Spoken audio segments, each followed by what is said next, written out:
Shalom, selamat malam dan selamat sehat.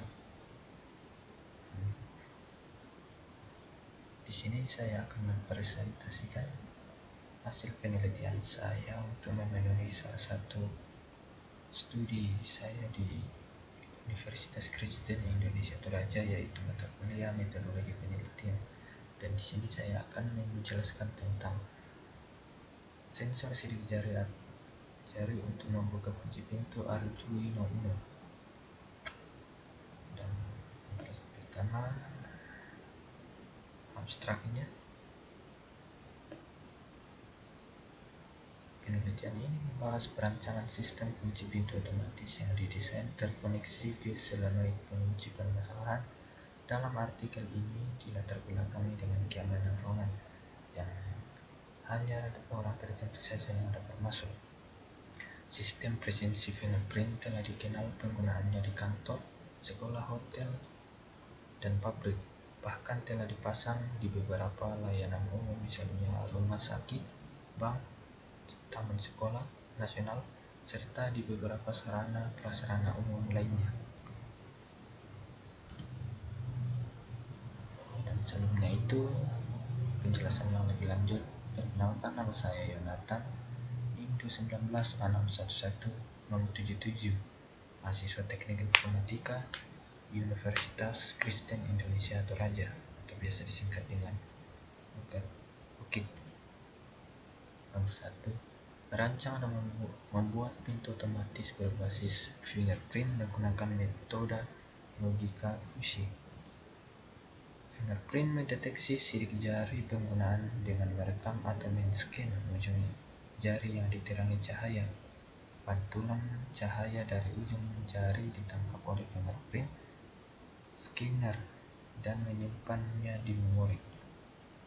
Sensor optik ini memperoleh instruksi dari mikrokontroler sebagai pengolahan data hasil deteksi sensor. Hasil deteksinya disimpan ke dalam database pada cloud server. Hasil dan manfaat. Hasil identifikasi sesuai pola fitur sidik jari unik yang telah terdaftar atau tersimpan sebelumnya. Hasil scan pola sidik jari dari pendataan ini menjadi data pendaftar dan sumber verifikasi jika sensor mengirimnya data ke mikrokontroler. Penggerak pintu dengan motor servo berputar dua arah sesuai dengan sudut gerakan rotornya. Perancangan alat atau sistem terdiri dari hardware, sensor fingerprint, solenoid door loop, motor servo Arduino Uno dan ESP8266, dan software Arduino IDE. Berikut gambar alat yang digunakan. Lanjut. Saat verifikasi pola sidik jari berhasil, sensor mengirim data ke Arduino Uno. Data sensor diolah Arduino Uno dan mentransmisi output mikrokontroler ke dalam database melalui server ESP8266. Personal komputer yang difungsikan sebagai server menampilkan informasi ID, nama, kehadiran, dan kompensasi. Output Arduino Uno berupa logik sebagai input relay.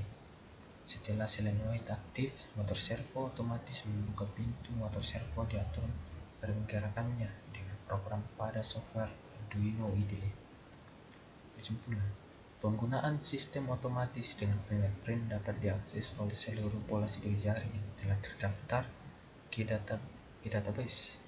Rata-rata waktu deteksi dan identifikasi sidik jari adalah 43,6 sekon per detik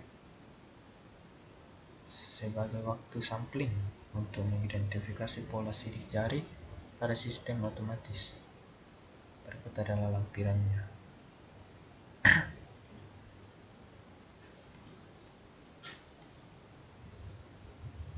Kesimpulan, penggunaan sistem otomatis dengan fingerprint dapat diakses oleh seluruh pola sidik jari yang telah terdaftar di database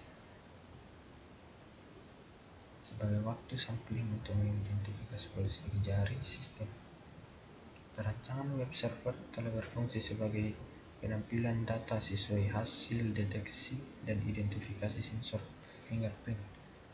Blok diagram terdiri dari komponen-komponen dan modul-modul pendukung sistem, yaitu input dari sensor, pemproses data input dengan mikrokontroler, dan penampil data sebagai output sistem. Menurut Joy R. Orr pada tahun 2014, 4 pola dasar dermatolipik tentang sidik jari adalah Orr atau Swirl, R, Rook, dan Tridadius. Pola lainnya merupakan variasi dan kombinasi keempatnya. Aplikasi software SFG Demo V2.0. Ibu jari yang terlalu kering atau terlalu basah serta posisi scan yang tidak tepat berpengaruh terhadap hasil identifikasi pola fitur sidik jari unik. Phenotype yang jelas alurnya lebih cepat menemukan data ID pada database melalui sensor fingerprint. Koneksi ESP dengan website System Opsensee Web ID berhasil terkoneksi. Hal ini disebutkan ESP terflash dengan benar dengan perintah AT command yang tepat dan server web sistema sensitif web.id yang aktif. Metode penelitian yang digunakan adalah research and development, di mana metode tersebut biasa dipakai untuk menghasilkan sebuah produk inovasi yang belum ada ataupun yang ingin dikembangkan. Seperti penelitian kali ini yang berjudul Prototype BCR berbasis Arduino Mega 2560 sebagai controlling dan monitoring PLTS. Beberapa hal yang diperhatikan dalam metode tersebut adalah cara ilmiah, data tujuan, dan kegunaan. Prosedur penelitian yang dilakukan untuk pembuatan BCR berbasis Arduino Mega ini dapat dilihat pada gambar di bawah ini.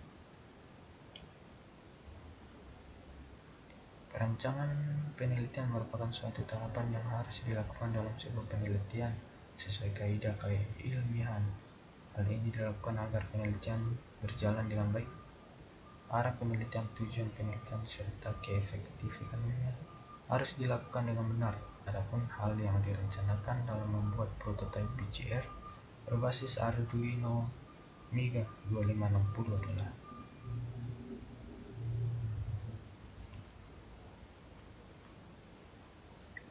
sekian dari presentasi saya.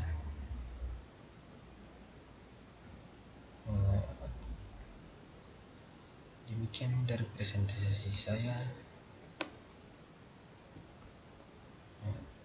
Kurangnya saya minta maaf. Selamat malam.